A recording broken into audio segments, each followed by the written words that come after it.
We've been doing this podcast probably the last, I don't know, it's been since 2017. And we've been having some really, honestly, so we had some amazing Stanford professors on. We had entrepreneurs from Silicon Valley on. And it's been just honestly a journey for me and Greg, just talking to really interesting people. Yeah. I don't know if you remember actually where you met me. It's been years. It has been a long time. And I was recalling that you were very graciously invited me on here some time ago. And I took me forever to get back. So I appreciate the opportunity to be here. But I don't recall exactly how we first came across each other. Yeah. So you years ago, I mean, this is probably like 2015, 16, you gave a free talk at a event there was another like company called Innerspace. Oh, yeah, of course. Sure. Joe Greenstein. Yeah, exactly. Joe. And he had all these amazing speakers. It was such a unique time where he was like kind of had this really amazing like free group of people come in and they just would give these like inspirational talks or motivational talks about like just how to run your company or how to like intrinsically stay alive as a startup or how to strategically deal with hard situations. And your talk was honestly amazing. I feel like, oh, thanks. It really resonated with me and stuck with me for all these years. So, I think I reached out at one point just wanting to connect. Time flew by and we're here now. And it sounds like we are here now. It sounds like you moved away from Silicon Valley, which is awesome. Yes, I'm a long ways from Silicon Valley at about 50, 60 miles from San Francisco. But I certainly remember those Innerspace events. I did several. I think the one where you and I met might have been on co-founder communication, where Innerspace would invite pairs of co-founders and I would walk folks through a variety of communication exercises. I also did one on had one on a theme related to the art of self-coaching, which was the course that I launched around the same time at the business school at Stanford. So it could have been that, but I have very fond memories of those events and that time. I mean, that was really fun, and it was a neat space too. We did a lot of those events. So we did some of those events in the Bloomberg beta space, and we did a lot of them in the old Flickster space where Joe came from, and both were very, very cool. Yeah, I went to a few of them, which were honestly invaluable to me. So I feel like thank you again for giving those free talks. No, my pleasure. My pleasure. It helped. It actually helped. All the founders in the room, we were all talking, kept in touch for years, and I feel like that one was a really, really good one. Also, Greg is on here. I mean, Greg, you can intro yourself and actually talk about like how you heard about Ed as well, in his course. Oh yeah. So the course you taught at Stanford, it's considered the touchy-feely course. Well, so I've taught a couple of different courses at Stanford. So the class that I founded was called The Art of Self-Coaching. I taught it from 2015 until last time I taught it was 2021, and then I retired. There's also a class called Interpersonal Dynamics, known as Touchy-Feely. That was, the methodology in that class dates back actually to the 1940s, spread all across the US. First got taught at Stanford in 1968 or 69. And I took it as a student at the business school in 1999, and then spent a decade as a facilitator in that class, and then joined the faculty. And I resigned from that faculty to focus on teaching my own class. But yeah, I spent probably nearly 2,000 hours in groups, in T groups or groups like them. So I'm very familiar with that touchy-feely world, and it sounds like you've had some exposure to it as well. Yeah, some friends I have at the business school took that class, and it's consistently the top most favorite course they took. So yeah, it's a huge has the potential to have a huge impact. It certainly had a huge. Definitely contributed to my ultimately becoming a coach. I took it in 1999, launched my practice in 2006. So a lot of time elapsed, but it had a very big influence on me. What were some of the most rewarding experiences you had while you were a lecturer at Stanford Business School? The opportunity to work with, such a talented group of people. So when I was a student, I came from a very non-traditional background relative to most business school students. I was a history major who spent some time in art school, and I was never a trained technologist, but I knew a little bit more about technology than the people around me. And I wound up becoming very passionate about helping nonprofits and NGOs use technology more effectively. This is, pre-web 90s.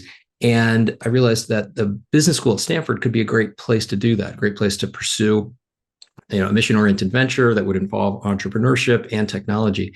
And I arrived at business school and was just kind of blown away at the caliber of people I suddenly found myself surrounded by. They were all a lot more experienced than I was in a lot of ways. I had more maybe like people management experience, but they were far more technical than I was. And that continued when I went back. I had a chance to go back to the GSB in 2006 as a teaching assistant for a guy named David Bradford, who taught touchy-feely. He taught high performance leadership too. And that led to actually becoming a member of the school's first in-house coaching staff, the end of 2006, a role that I maintained for a number of years. And, I was just still blown away by the caliber of the people I had the chance to work with there. The school has continually been very selective and not really identifying people that care a lot about having an impact in the world. They care a lot about their own professional futures. Of course, that's one of the reasons why they're going to business school, but they're looking to have impact. And, it was very rewarding and humbling to be able to work with, so many people over the years. I taught about 1,000 students in one capacity or another.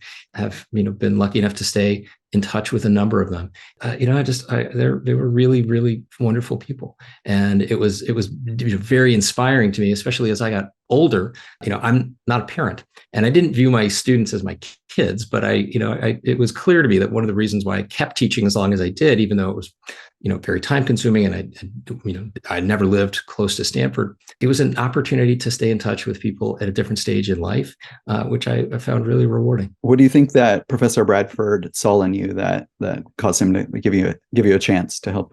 He didn't pick me. As I understand it, this is this is a long time ago. A PhD student was supposed to TA his class. They dropped out at the last minute.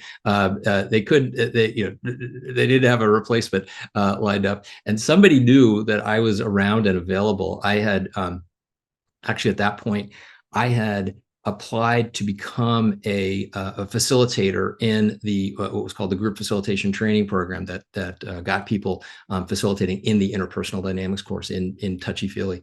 And somebody knew that I'd quit my last job in management to launch my coaching practice. So somebody knew I was available and was kind of like, oh, call that guy Batista. He'll do it.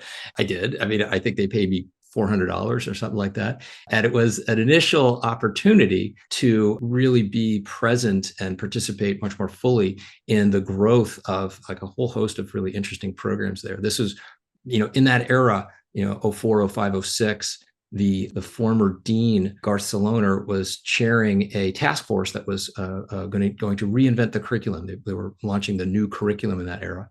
And that's one of the primary reasons why they created this team of in-house coaches that I was ultimately invited to join. There was this recognition that, we, at one point, Garth was hot. He did an interview with McKinsey some years later and said, a lot of the technical disciplines that we teach in management education have become sort of hygiene factors. Like everyone's expected to know that. What we can offer at the GSB, at the business school at Stanford, is a more intensive, hands-on, high-touch experience in the process of interpersonal leadership. And there was also this recognition that, well, we can't just do that from people lecturing behind a podium. It needs to be much more hands-on. They recognize that, well, to execute that, to deliver that, we're going to need coaches. And so it was an incredible opportunity to be a part of the team that created what became known as the Leadership Labs, the Leadership Fellows Program, what they call the Executive Challenge, which is the sort of culminating event for the first-year students.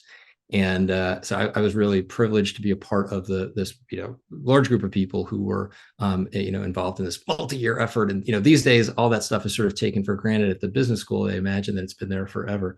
But I was really felt very privileged to be part and present at a process that I think really allowed. I mean, I think the students today are getting a much better education than I got, and I feel like I got a pretty good one. You wrote about the influence of your coach, Mary Ann Huckabee. I wonder if you could share some significant lessons you learned from her. Yeah, Mary Ann's tremendous. And in fact, I saw her just last weekend. So, she remains a huge influence in my life.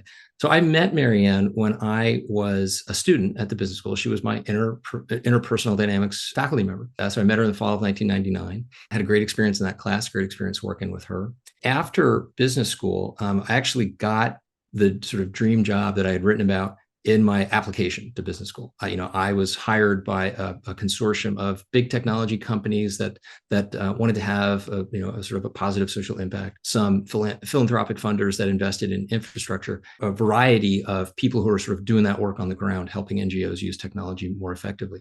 And they came together and said, we want to create a kind of a gathering space. We want to create, the form it'll take will be a membership association, but we want to bring together these disparate communities who care about these issues.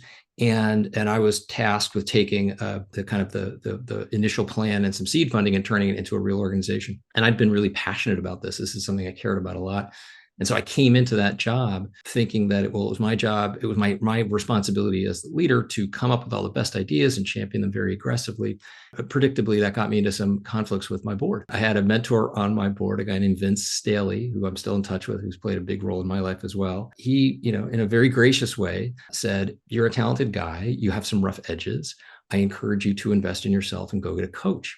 And he said it in a way that wasn't punitive. It wasn't like, "Hey, you're screwing up here," but more like consequential. You have an opportunity to be a better leader. You should seize it. So I went back to Marianne, who I knew had a coaching practice on the side.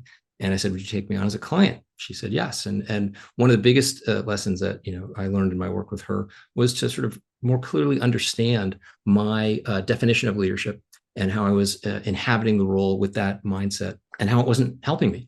And that really my task was to be, much more of a community organizer who would get different groups of people together and help the best ideas surface out of those groups of people. It was very, very profound, allowed me to really succeed in that role. And then a couple of years later, I decided to launch a coaching practice. And I concluded, hey, I'm not going to accomplish this on the side. I need to quit my job, push all my chips into the table and see if I can make this work. And thankfully, my wife is extremely supportive. And she said, give it a shot. And a few years after, I was able to make it successful. But a few years after that, I realized that the scenarios I was encountering were just so much more complex than I'd initially envisioned. And I realized, actually, to be the best coach I can be, I need good coaching. And I went back to Marianne. This was in 2009. She's been my coach ever since. And so we don't see each other all that often. We talk, maybe about once a month, sometimes a little bit less because she travels. She's, I think, semi-retired these days. I think she keeps me around because she gets a kick out of me. It's been really powerful. Just to have the regular experience of being coached makes me such a better coach. It gives me empathy for people that I'm working with. I think being reminded of what it's like to be on the other end of a helping relationship is very important for coaches. And I highly recommend, just as most therapists have therapists, coaches should have coaches. And I'm a big believer in that. I had coaches and stuff when I was a kid, and basketball and soccer and things like that. But these are coaches in the context of like life and business and everything. What is kind of your definition of coach? Like, do you see it more as a mentor or a counselor or almost like a manager? Great question, in part because I think what we mean by coach is, it's not the best term for what I do, but like we're kind of stuck with it. So let's live with it. What we think in most contexts, when at least when, many English speaking or Americans, people think of coaches, that we think of an athletic coach, right? And in many sports and many sporting contexts, the athletic coach is a sort of very authoritative and directive figure, maybe even an intimidating figure. And that's absolutely not what I mean by executive coaching. The emphasis really is not on me coming in a diagnostic capacity to tell somebody, hey, here's your problem and here's what you need to do to fix it. Let's think of that more as like a consultative approach. And that's legitimate, right? We sometimes have problems. We bring somebody in, we say, hey, assess the situation, tell me how it needs to be fixed. Tell me what I need to do to be, there's nothing wrong with that. The dilemma, though, is that it really puts the emphasis on what the helper knows, the knowledge that the helper brings to the situation. No matter how long I might work with somebody, they're always going to know so much more about their reality, their company, their life, the cast of characters who populate it. I'll have a little keyhole lens into that set of circumstances.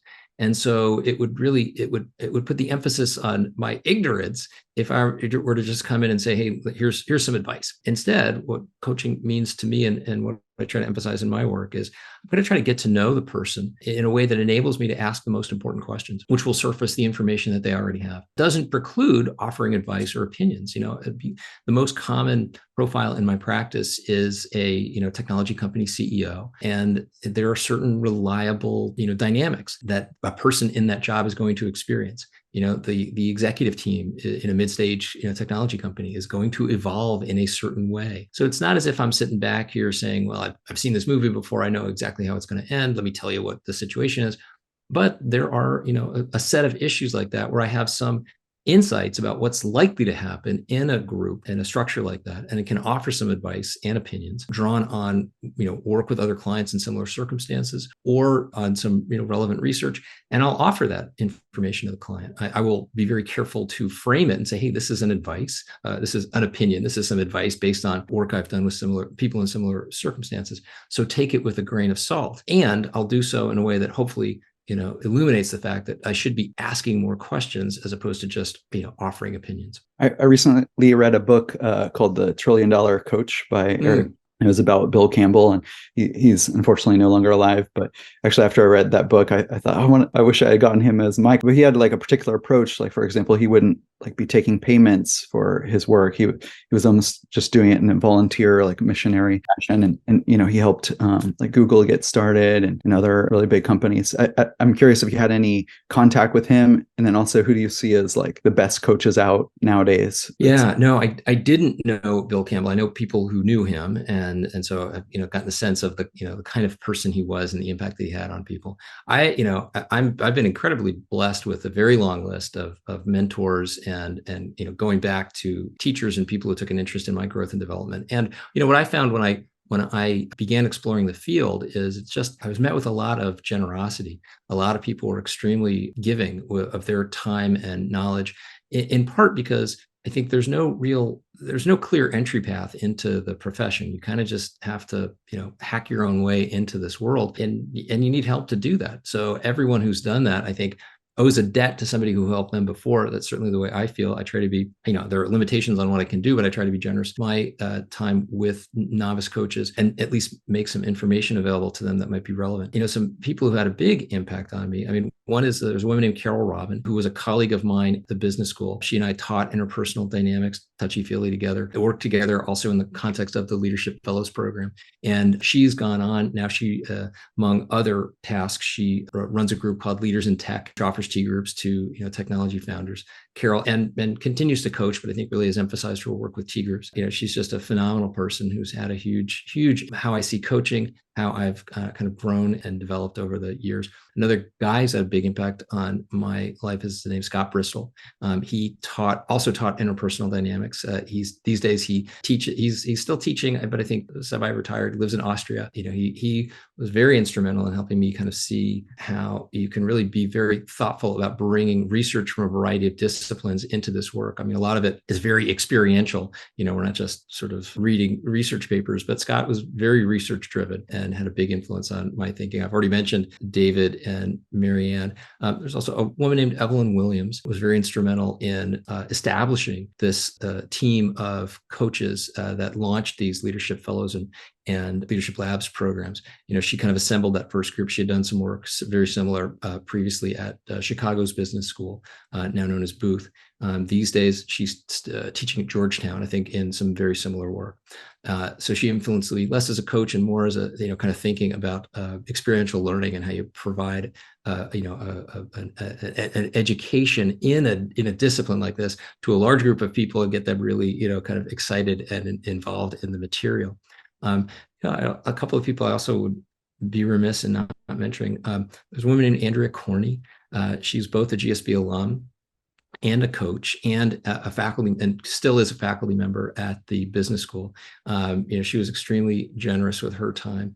There's a woman named Rebecca Zucker.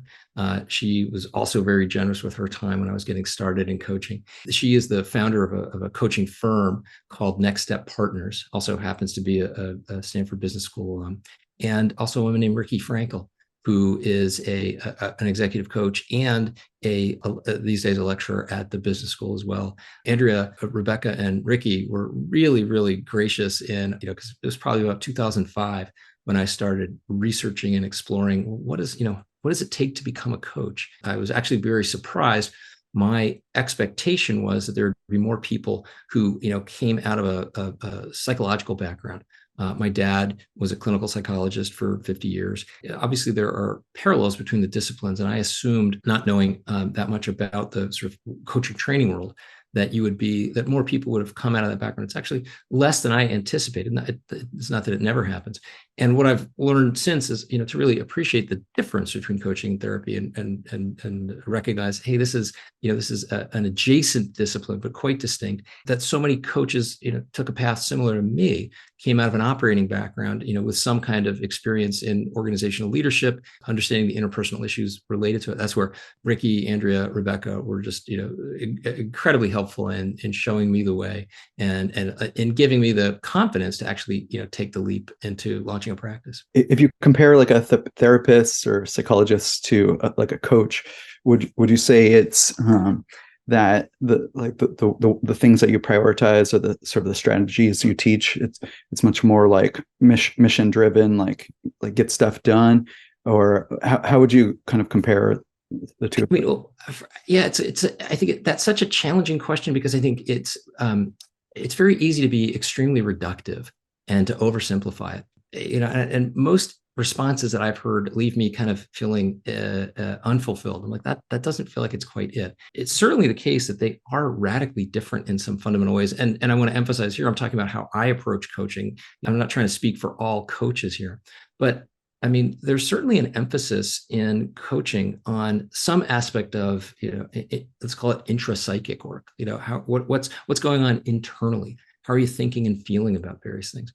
But there's also a lot that's going on that's really just quite, let's call it structural. It's really about, like, okay, a perfect example is what I just discussed. The evolution of the executive team. In a startup, it's really common, like there is no executive team, and yet the founder or co-founders inevitably kind of start meeting separately as the company grows with a group of early stage employees, some of whom are qualified to continue occupying leadership roles as more and more people. And then you got 100 or a couple hundred people, and pretty soon you're going to need a designated leadership team. Well, at that point, you're going to have some very predictable problems. The early stage employees who are part of that group in the initial days are going to resent feeling excluded, and et cetera. I talk about stuff like that a lot in coaching. That has nothing to do with therapy. It's very, very practical. It's very hands-on. I'm not suggesting that therapy is not practical. I've been in therapy, found it extremely practical and very useful. But my therapist also wasn't going to talk with me about the sort of the evolution of my business. It's a situation will come up, and it's not uncommon. Well, I'll let somebody know, wow, that seems like there's some legal risk there. How are you fixed for a labor and employment attorney? And I'm not going to offer legal advice. That's well beyond what I'm qualified to do. But I will highlight, this looks like a situation where you should be in active discussions with your labor and employment counsel. And if you don't have one, I've got a list of people who I can recommend. That's also very different from therapy. So I think the mere fact that we are in a helping relationship, it shows that there are certainly some parallels. And I think there's a lot that, I try to be a student of a variety of disciplines.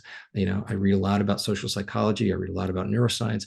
I'm not trying to become an expert in those disciplines and occupy those roles. I'm, not a therapist. I'm not a psychologist, but there's certainly a lot that I can learn. It's also the case that there are some issues that we can discuss in coaching that may overlap with issues that a client may discuss in therapy. The classic case is anxiety. Anxiety is sort of it's a fundamental aspect of the human condition. We evolved in such a way that our distant ancestors who are a little bit more cautious and anxious about something, hey, is that a risky situation out there? Is that something I should be worried about? They survived more often than, our would-be ancestors who were a little bit more blasé and laissez-faire. They got eaten. And so as a consequence, we've evolved to have a tendency towards anxiety as a species. We worry about stuff. There's some research that shows that a predisposition for anxiety is associated with leadership. And certainly a theme in my practice that I see a lot of leaders who worry about stuff going wrong. And as a consequence, they prevent things from going wrong that helps them succeed. So that, it just comes up a lot. Now, if for me to say, well, anxiety is that's the purview of therapy and psychologists, I can't talk about anxiety. Well, that would be sort of absurd. So it's not that I'm drawing a boundary and saying we can't talk about anxiety. However, it's really important for me to understand my limitations as a coach. So in some circumstances, we might say, well, if the anxiety is persistent, if it's not just, associated with moments of high stress in the company or some, really high stakes situation, if it starts to show up in multiple domains of life, the leader isn't just, anxious about work, but now suddenly they're anxious in social situations, or they're anxious in their personal life. It begins to have physical manifestations. They start to have difficulty sleeping, et cetera.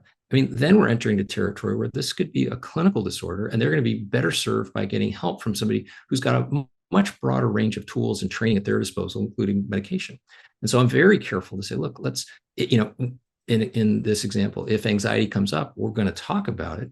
And I'm going to be very attuned to the need to refer this person to a therapist or another resource who's much more capable than I am of helping the client. In some cases, that may mean, hey, let's put coaching on pause, because this feels like an issue that you should be, addressing first and resolving it, and then possibly return to coaching. In other cases, it's like, look, we can do that work simultaneously, work with me on a variety of issues in coaching, and work with your therapist or other, mental health provider on the anxiety. And then, the client will figure out how to make these two different helping relationships intersect. Amazing. Thank you. Daniel, I'll let you give you. Oh, no. Do you have another question, Greg? Yeah. So it sounds like, comparing a therapist to a coach, the coaches are bringing knowledge and expertise, especially in this domain of business, and using their pattern recognition ability to say, hey, I've seen this problem before, and here are some strategies that I think will be effective here. But then also not, if it's like an emotional issue or anxiety, that type of thing, still being up for digging into that, but maybe still like setting boundaries so that you're not kind of pushing it too far. Yeah. Although let me just qualify one thing in there. It's certainly, I certainly talk a lot about emotions with clients, but one of the primary reasons is that the leader's emotions are contagious. So what the leader is feeling, other people are going to feel some version of. Everybody's looking at the leader thinking, what's the leader feeling? And if it doesn't feel good, then maybe I need to be concerned. So it's less like, hey, there's an emotional problem that the leader has to resolve. And it's more, first, are you aware of what you're feeling as a leader? Then are you aware of how those feelings are influencing various behaviors? How those, when you're anxious, when you're angry, how do you behave as a result? And can you regulate the emotions and influence the interpersonal behaviors so that you're not having an inadvertent effect? So emotions are very important in the context of coaching, but less from the perspective of, oh, there's an emotional problem that the leader has and that they have to solve. I mean, occasionally that comes up, and that's in some ways fair game for coaching, but it's, that may often be the realm of therapy, not of coaching. What's your approach when you're working with founders?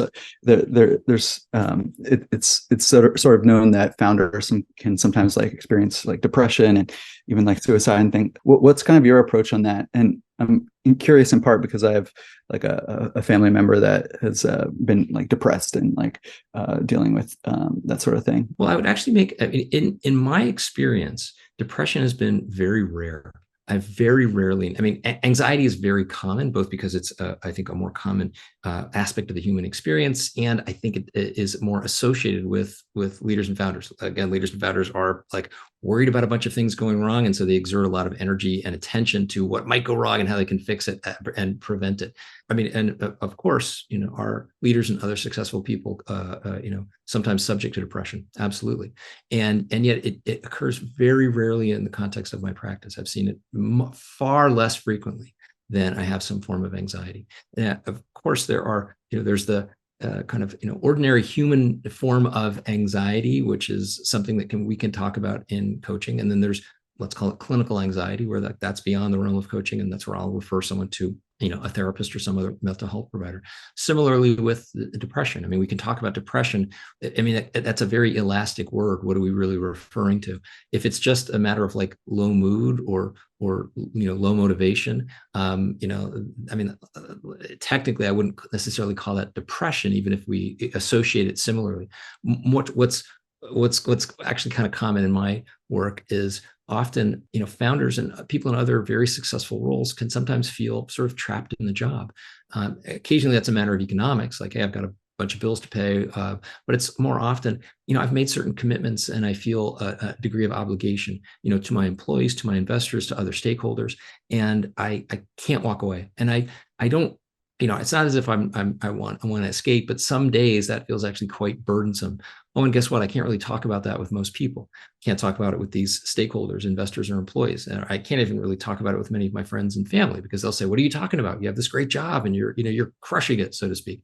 And so that can be quite problematic when someone is in that job that, looks so great on the outside, but the inner experience, is not great every day. And sometimes it's, quite terrible. That's not depression. Well, let me just, that's not depression in the sense of like, oh, somebody is clinically depressed, but it's certainly something that is an emotional experience. So I, will often talk with clients who are feeling stuck and unhappy with their work. And it's not like, hey, you've got to go talk to a mental health practitioner to resolve those issues. And occasionally, and again, this has happened very rarely, but if somebody is subject to a persistent low mood that crosses multiple domains of life, that's going to transcend coaching. And I'm going to be very thoughtful about ensuring that they get help from a qualified mental health. When a leader feels trapped like that and feels like he or she can't even talk to anyone about it, what kind of approaches do you take as a coach to help them work through it? Sure. Well, to start with, simply talking about it is often helpful. It may not be like the solution in and of itself, but in many cases, because leaders feel like they can't have that candid conversation. There's some things that they don't want to share with board members or investors, that they don't want to share with employees. Family members may be willing to talk, but they may really lack the context, or they may kind of jump in with unhelpful advice. So sometimes just having a confidential space in which to share these feelings, is a very useful experience for a leader. There's also, let's call it self-care. And this is related to a number of themes in the class that I launched at Stanford and taught for 7 years, the art of self-coaching, recognizing that especially, in a leadership role, especially if you're if you're at the top of the org chart, if you're a CEO, very few people in your life are going to be like, tapping you on the shoulder and saying, hey, are you taking good care of yourself? Are you getting enough exercise? Are you getting enough sleep? How's your diet? That's that people just tend not to ask leaders how they're doing in that regard. And I am not here to tell people what regimen to follow. But I'm not a sleep therapist. I'm not a nutritionist. I'm not an exercise physiologist. I'm not a meditation teacher. But I think everyone I work with is certainly sophisticated enough to realize, well, I should be getting a good night's sleep. I probably should be, taking care of myself physically. I should be eating well. Maybe some kind of mindfulness practice would be useful for me. And yet they don't necessarily follow through on those intentions. So my role in all of that is to first help them assess what do you want to try? What might you experiment with? Again, most people are like, yeah, I know I should probably be, I should be getting more sleep. I should be getting a better night's sleep. Again, that, the nuts and bolts, a better sleep methodology, that's not my expertise. I am very good and experienced in helping people kind of step back and assess what are the resources that are available to you that might allow you to draw some conclusions about how you might improve your sleep, for example, or how you might commit to a regular regimen of physical activity. And how do we get started? And they're not accountable to me, but just coming back to, into the next coaching session and saying, well, you had some hypotheses about how you might get a better night's sleep. You derive some data from, you're testing out those experiments. What's the data tell you? And so I can play, a role in helping them be accountable to themselves in that regard. And that's, sometimes just being able to talk about the stress and being able to implement some self-care routines are more than sufficient to get a leader kind of out of that stuck place. Daniel, what do you remember when you first encountered Ed? What he taught you? I'm curious. I think it was more like what an executive coach was, because like before that, I really didn't experience too much about executive coaching. So it was, the Inner Space co-founders brought in like, I don't know, 10, 20 executive coaches, Ed being one of them. And you just were talking through strategies to keep the company alive, like long term, like asking us really specific questions and, those sorts of things that made me realize like, over time, I'm like, okay, you have sports teams and they have coaches. Like, this took years for me to realize. I was like, a startup is like a sports team. It's literally the same thing where you're going against a lot of really smart competitors and ideas. And, maybe it's physics when you're building physical items, but there's a lot of like struggles. And I realized an executive coach is almost like literally like a sports team coach. And that's where like I made that analogy for myself. And I was like, this is something that I personally need. But it was like going to those Inner Space sessions where, Ed was just, I remember you it's years ago, I don't remember exactly what was on the piece of paper, but you handed us a piece of paper and we went through all these scenarios. Oh, sure. Strategies.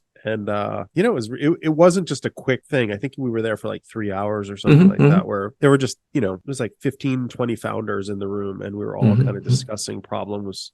Some of the founders were really, really successful and really like big companies, and I was surprised to see them there. I'm like, you guys are taking the time to be here. Yeah, and then you had these other founders who had like nothing, they were just starting out. So it was really a nice mesh of people. I'm glad that registered with you. To also makes me think of other topics that come up regularly in my conversations that are very practical, pragmatic, hands-on, and a long ways from the therapy. I mean, I talk with a lot of people about their hiring process. I talk with people about managing layoffs. I talk with people about, conducting offsites. And, I'm not going to tell them, well, this is exactly how your hiring process should be structured. Again, they know a lot more about their company, the culture, the talent pools that they're drawing from. It differs by size. I work with folks from, fairly small companies, maybe a couple dozen employees, all the way up to, very large public organizations with, many thousands of people. So I'm not here to say, hey, here's the cookie cutter solution, but those kinds of topics come up a lot. And it's often the case that a leader, they're going to have a fruitful conversation with their senior employees, their leadership team, in some cases, investors. But there are also some conversations, some topics where it's useful to have a third party who's not a part of the system, not invested in the company, not working for the company, and who has a bank of expertise to draw upon. Because, look, I've coached a lot of people through layoffs over the last couple of years. I've coached a lot of people through, just a set of, common challenges that a leader is going to face with an employee base. And, so that ain't therapy, that's just coaching. Another question for you on just founders.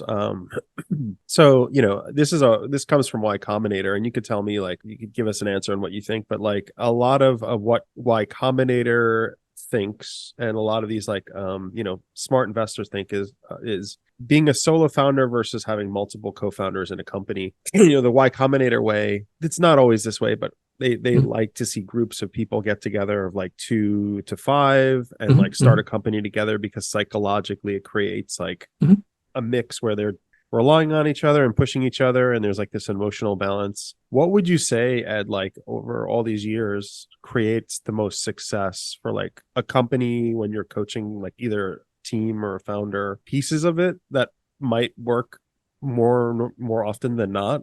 It probably doesn't work all the time, but anyway, I'll let you answer that. Well, I guess I would say, and I have had plenty of YC clients who have, found great, value in the experience. And I've learned more about, various practices that YC recommends. And there are certainly other, incubators that, that have their, preferred practices.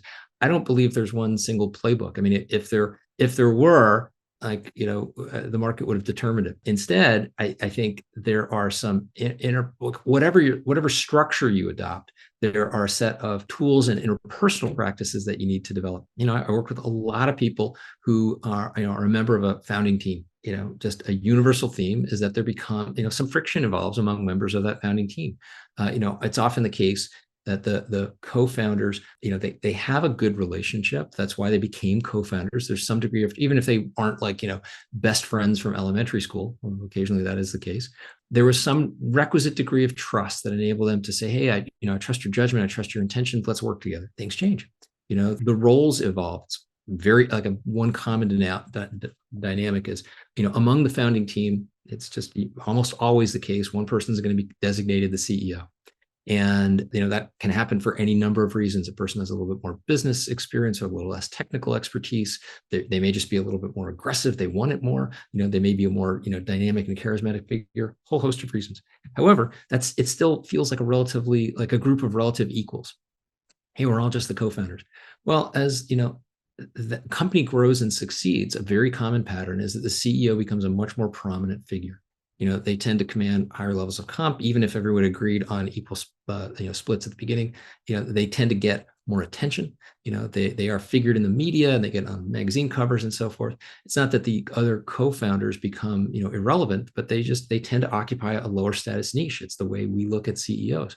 And if that group of co-founders can't, have a conversation about that. And it also, the CEO will do himself or herself a favor by understanding, right, I have to, I'm going to be occupying this very large symbolic role in the company, and I have to occupy it gracefully. If I occupy this role in a self-aggrandizing way, I'm going to alienate my co-founders. And so they have to be able to talk about it. No matter what the founding structure is, like, we're gonna have some tough decisions, often tough decisions about money. And if there's a tough conversation about money, it's only going to get tougher when more money gets added to the equation. Add some zeros, and it just becomes a harder conversation. Well, are you as a founding team are you developing that muscle to have the tough conversation? We know when something, it feels risky, we don't want to talk about it. And, honestly, that's a sign that it's probably something that we should talk about. So I'd say that the single most important characteristic isn't how you structure the team, but are you developing in such a way, whether it's a solo founder, bringing on early stage employees, or whether it's a founding team, are you developing the capability and the confidence to have tough conversations? Which doesn't mean you're going to get everything right. Doesn't mean that everything needs to be polished. You will make missteps. You'll say the wrong thing, and you have to figure out, oh, then how do we repair? How do we get our relationship back? Interesting. I guess with founders, would you say a lot of them are possibly difficult to work with? Just because, so the way that I look at it is, a lot of founders start companies because they're on kind of the fringes of society and kind of like figuring out a way to be productive in the society that, like, they can't maybe be an engineer at Google. They're kind of like, I can't work there. I'm not going to be productive. I need to figure out another way to create wealth and joy and whatnot. Would you say that you see a lot of like founders like that are hard-headed, like hard to work with? Is that like a common theme? Sure. Yeah. And there's a degree of a desire for independence and autonomy, right? Which I very much identify. There's a reason why I work for myself and find that very fulfilling. And so I can really relate to the impulse to work independently. Reid Hoffman had this great metaphor a couple of years ago. He wrote this piece about entrepreneur founder as pirate. And he didn't mean like illegal cutthroat, but rather lovable, rule-breaking rogue. Somebody who's willing to just kind of do things differently. And the dilemma, which he highlighted very astutely, is, well, there's no such thing as a pirate fleet, right? You got pirate ships, and maybe a couple of pirate ships sail together, but they're all run by their own captain. With pirate fleets don't scale. And so at a certain point, you got to bring in some naval officers, right? You need some regularity and some naval discipline. So a theme that comes up a lot in my practice is, well, how do you do that in a way that's judicious, right? Because it's certainly not about imposing bureaucracy for its own sake. And it's not about like kind of quashing the desire to do things differently and act autonomously and independently and spontaneously. There's some magic there which you want to retain well into the organization's life cycle. However, if you just keep running a company like a pirate ship, stuff's going to break that shouldn't be broken. There are going to be all kinds of problems that are going to crop up. And so the question is, like, how do you invite some naval officers to join the pirate crew and apply that consistency and that discipline in a way that fosters growth at scale, but doesn't crush the spirit. And in some cases, the founding team or early stage employees are able to make that leap. They become pirates in the Navy, and that there's a way to make that work. In some cases, people are like pretty clear, hey, I enjoyed growing this or being part of this at early stage organization up to this point. And now I see a bunch of naval officers around me, and that's not exactly the vibe I'm looking for. And so I'm going to go off and maybe start my next thing. That's not uncommon. Or they're trying to figure out, like, well, how long do I want to run this? Do I want to, and is there a terminal point? Is there a point at which, like, I conclude, oh, like, mission accomplished, and I hand it over to somebody else? But often, there's an effort, on the part of the founder / pirate to figure out, well, can I grow this, not just for personal aggrandizement, but also because of personal growth. Like, I think I would be I'd be a more capable leader if I'm able to lead, not just because of the scale, big numbers, very impressive, but rather it's going to be leading different people in a different culture. Interesting. Are there any like recurring blunders you have seen, like mistakes that founders have made over the years? Sure. They waited too long. A consistent theme is they waited too long, and in a bunch of different ways, but very consistently. It's very rare that I talk with a client and they say, "Oh man, I was too hasty." It happens, but much more common is I waited too long. In some cases, it's just they waited too long to terminate somebody. right? They kept asking the question, and there's always a reason in many cases to delay. But I think of it as it's the fear of the empty chair. Oh, if we let this person go and this role goes unfilled, then what will we do? And that risk is very salient. What they don't think about is, well, if we retain this person who is clearly underperforming in some way, and whose performance is not satisfactory, what's the risk then? They don't run that tape forward. So it's a very common conversation is, oh, I should have fired this person sooner. But much more broadly, there's also, I should have gotten help sooner.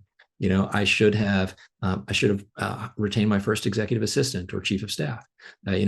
Very common in my practice for early stage leaders to say, oh, that feels like a big company move, and we want to run in a kind of a lean way, in which case they wind up spending a lot of their time on very petty ante stuff, and they're not valuing, they don't put a value on their attention. They often waited too long to provide sufficient structure to the executive team. And again, you get this kind of agglomeration. Like there's often a desire to be inclusive, and certainly early stage employees who are part of the initial conversations. They want to continue to be they want to have a seat at the table, and new folks join with additional skills, and they're part of it. And it's always hard for a leader to say, hey, we're going to formalize the executive team, and that means disinviting some people. No one appreciates that.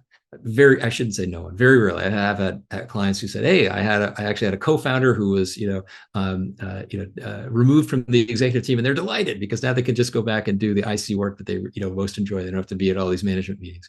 Sometimes that happens, but often people, they want to be a part of the inner circle where decisions get made, and yet then you wind up with a group that's too large. And it's not really a safe place to have, candid arguments about what the best thing, about the best course of action. And it doesn't become a real functioning decision-making body. It becomes kind of a theater. And so recognizing the need to formalize the executive team structure and recreate it on occasion is also something that a lot of clients, wind up waiting too long to do, and then regretting and realizing, I should have ripped the Band-Aid off months earlier. What are some success stories that are memorable for you in your coaching career? And I mean, I could imagine a number of entrepreneurs or founders might think, like, I don't need a coach; I'll just do it on my own. But are there examples that come to mind? Sure. Well, I mean, certainly. Even that comment, hey, I don't need a coach, I can do it on my own. First, let me just note, they are doing it on their own, right? I'm not doing anything. I'm just talking with them. They are going, I have the easy job. I really do have the easy job. And different coaches' practices vary, but I don't talk with clients that often. I talk with most clients about every 3 weeks. A lot happens in the life of an organization, in the life of a leader in 3 weeks. So, I'm not sitting here, on the phone with them all the time. Occasionally there's a crisis and people reach out spontaneously, but it's much more often that everything they deal with on their own, they accomplish on their own. Then they come back to kind of review the tape and say, well, what happened? What can I learn from it? How do I want to apply it and be deliberate about going forward? So, I'm not doing anything other than coaching. They are doing all the real work and the heavy lifting. There's certainly examples that I can think of people who, launched the company, built the company, sold the company. I think what stands out the most to me, though, is some sense of personal growth. Some sense of, who am I as a leader? Where do I see limitations? Can I really see myself more clearly as a leader? Can I understand both my strengths and my weaknesses? And can I be deliberate about employing them? Really double down on my strengths and figure out what to do about my weaknesses. In some cases, I want to fix them. I don't want them to be weaknesses anymore. Often I think we're better served, but rather than trying to, fix our weaknesses, figure out, how do you navigate around them? How do you put yourself in a position where you either have other people complimenting you who are able to, do things you can't, which doesn't mean like, hey, don't care about your weaknesses, be really clear about, but also, don't just like invest all your time on fixing problems. Philosophically, I believe we get more out of capitalizing on our strengths, at least beyond a certain point in our career. And so for me, when I think of, success stories, I think of people who grew in that capacity, who either didn't think of themselves as, a really effective leader, or had not held a leadership role before, or had held a more junior position, but hadn't been like, the boss, the person at the top of the org chart, and to allow them to kind of find to sort of find a path to sort of, to that leadership role, to play a part in that process. That to me is one of the most satisfying parts of coaching. And kind of looking back on people who I know didn't know if they were capable and then proved to themselves that they were. I played a very small and humble role in that process. They were driving. I was just, at occasional checkpoints helping them navigate. But it's very meaningful to me. And it gives me kind of a sense of, there's a reason why I'm not focused purely on, personal growth. I like helping leaders grow in organizational challenges. And I don't take any responsibility for the accomplishments of my clients' companies, but I care a lot about companies. I care a lot about business. And it's really rewarding to me to see people grow in the context of a business leadership role. I just find that incredibly fulfilling. Could you share with us any kind of failures you might have had as a coach, or mistakes you made, or experiences you had where you learned and you realized maybe you should have done something different? Oh yeah, sure. Endlessly. I worked with a woman many years ago, and this maybe more than 15 years ago, and her presenting challenge was, hey, I'm looking to make a career switch, and I'm not a career coach. That's not work that I do in the sense of like, hey, come work with me. I'll help you find your new career path or your new job. I tend to work with people at this stage in my practice who are in a role they expect to hold for a long period of time. But I also work with people through transitional processes. And so this woman said, hey, I feel a little, unfulfilled. I want to find a new path. And I thought we'd found a successful path. And I was really surprised when, at some point in the process, it became clear that she wasn't really making progress in that dimension. And it wound up exploring that. Hey, what's going on? I thought, and it turned out that there were a whole host of additional issues that she'd felt precluded from bringing into the work because, she thought this was a certain kind, like her definition of coaching was much more narrow. And she said, hey, I came to work with you on this particular topic. And I thought that was actually what we had to focus on. And it turned out that I'd entirely missed these other issues that were important parts of her life because she, thought, well, that doesn't fit the definition of coaching. And so one of the things I learned was to really ensure that clients feel an open invitation to talk about whatever's up for them. Now, as we mentioned earlier, there's some topics are going to transcend what I can do as a coach, but I'm very, aware of the importance of referring people to other resources when what they need is, transcends what I can do. Got long lists of other providers. But I also make it really clear to clients, look, even if you think something doesn't necessarily fit into coaching and what I'm capable of helping you with, please don't fail to bring it up. Because if there's no obligation, it's not like I'm going to require you to talk about any particular issue. But if it's on your mind, raise it, and that way we can determine jointly: does it fit within the scope of our coaching, or is this something that possibly should supplant coaching? Maybe you should be going and focusing on that instead of the work that we're doing, or you can work on it in parallel. We'll continue to work on this particular topic, but please make sure that you're getting the help that you need in this other area. So I'm really careful. I recognize that people bring a bunch of preconceptions to coaching. It's more often than not, people don't have experience working with a coach, so they don't necessarily understand what it is or what's possible. And so I'm a lot more thoughtful about kind of both helping folks recognize, yeah, there are boundaries. There are limitations on what I can do as a coach. And whenever anything transcends those boundaries, I will, part of what I'm here to do is to help you find the resources that are necessary. And let's also not draw those boundaries so broadly that we, fail to leave some, that we fail to pursue some important work. Yeah, just to summarize, you learned about the importance of maybe broadening the context of your understanding of the client you're working with, and understanding other, people are almost like onions where they're sort of revealing layers as you go along, and as you build trust and listen, and you discovered that to sort of communicate that the clients can share even more broadly than what they may have preconceived, say. Yeah. And I think your emphasis on trust is really the key there. Like, they've got to feel a degree. Like, if people don't trust me, I don't have a job. And that's got to be both, trust and confidentiality. It's like, but keeping my mouth shut is the easy part. It's like maintaining a client's confidentiality is not a problem. What's the bigger challenge is building a degree of trust where people feel increasingly safe to share that kind of those kinds of concerns with me. They won't be judged, for example, like not shared with others, but they're worried you might be thinking negatively about them because of something. Yeah. Absolutely, which highlights are also a really important theme to me in coaching is the need for it to feel like a partnership of equals, right? I'm not an authority figure. I'm not here to lecture or preach at people. And if I'm doing that, it should be deliberately. Occasionally, very rarely, I'll say, hey, I'm getting up on a soapbox. Here's a sermon. Get ready. But more, it should always feel like a meeting of equals.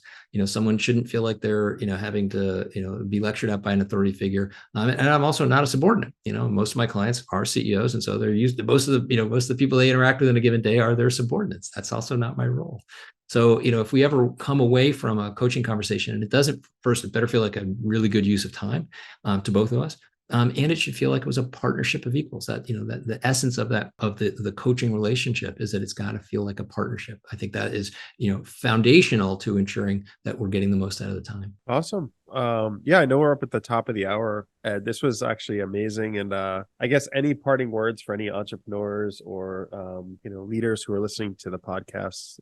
Any like ending thoughts? I'm biased, of course, but because I am a coach. But I would also acknowledge that my first exposure to coaching came as a client, and I would at the behest of somebody who told me, as I mentioned, one of my mentors, Vince Staley, who told me, invest in yourself, go get a coach. I'm reminded the sort of the great. There's this kind of genius guy, a guy named Atul Gawande. He's a physician, he's a writer, he's an entrepreneur. Quite a few years ago, not quite 20 years ago, but some time ago, he wrote about his own experiences as a surgeon and going out and getting a coach. And what he learned, it was extremely countercultural. Very few surgeons have coaches. Now, obviously, to coach a surgeon, you need surgical expertise. I'm not going to coach a surgeon on, I may coach a surgeon on a variety of issues, but I'm not going to coach them on their surgical technique. So that's a specific form of coaching. But he also highlighted that our receptivity to coaching is very culturally determined. And he talked about the elite music world and elite vocalists, opera singers, world-class opera singers. They all have coaches. Elite musicians, violin players, they don't have coaches. Almost none of them have coaches. And it's a culturally determined thing. In the world of, elite singing, it's totally acceptable to have a coach. It's normative. And in the world of elite, instrument playing, it's not normative. It's very strange. And so, he really in this piece emphasized the importance of understanding, hey, what's your cultural context? And if it's inhibiting you from getting a coach, then, maybe you should challenge that. Maybe you should think about it a little bit differently, because, for him as a surgeon, going to get a coach was very countercultural. Now, I work with people across a very wide range of industries.